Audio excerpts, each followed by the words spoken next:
পাঁচটি অনুষ্ঠান মুসলিম সন্তানের জন্য হারাম, কঠিন হারাম। কয়টি? পাঁচটি অনুষ্ঠান। এক নম্বর, অমুসলিমদের ধর্মীয় উৎসব অনুষ্ঠান। অমুসলিমদের কোন ধর্মীয় অনুষ্ঠানে আপনি যাইতে পারবেন না, হারাম, ঠিক। দুই নম্বর, জন্ম বা বিবাহ বার্ষিকী পালন করতে পারবেন না। কি করেন? জন্মদিনে কেক কাটেন? আমার মামুনির জন্মদিন, হ্যাপি বার্থডে টু ইউ, কে আছে না ভাই? Happy birthday to you. মুসলমানদের ঘরে ঢুকছে, কি ঢুকছে? হারাম।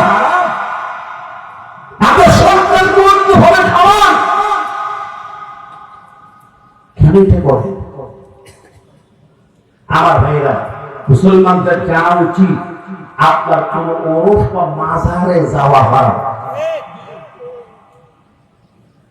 পৃথিবীতে তিনটি জায়গা যেতে পারবেন, তিনটি কবরস্থান, জান্নাতুল বাকি মদিনা, জান্নাতুল ওয়াল্লা মক্কা, আর হলো আপনার শুহাদায়ে উহুদ। সবের নিয়তে তিনটা কবরস্থানে যাইতে পারবেন, আর পৃথিবীর কোন মাজারে সবের নিয়তে যাওয়া হারাম।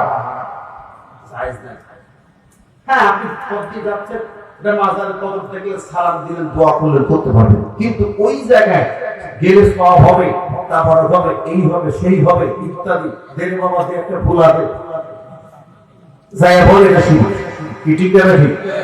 বলা মানসাইবেন কার কাছে, আরো ধরে বলুন কার কাছে। আমার চার নম্বর হলো ভালোবাসা দিবস পালন করা সুন্নাত নাকি? ভালোবাসা দিবসের কোন অনুষ্ঠানে যাওয়া হারাম, কি হারাম। 5 নম্বর, গান বাজনা নাচ গানের কোন অনুষ্ঠানে যাওয়া হারাম। মুসলমান জানে না, চলে যায় অনুষ্ঠানে, যাইয়া ওদের সঙ্গে খাওয়া দাওয়া করে, বন্ধুত্ব করে। আপনি দেখছেন ওরা কি কোনোদিন আসে?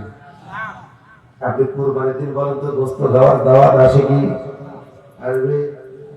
ঈদের জামাতে আসবে, জুমার নামাজে মসজিদে ঢুকবে, যদি ঢোকে ওদেরকে সমাজে নেবে না, যদি ঢোকে তাহলে সমাজে ওরা নেয় না। ওরা কি করে জানে?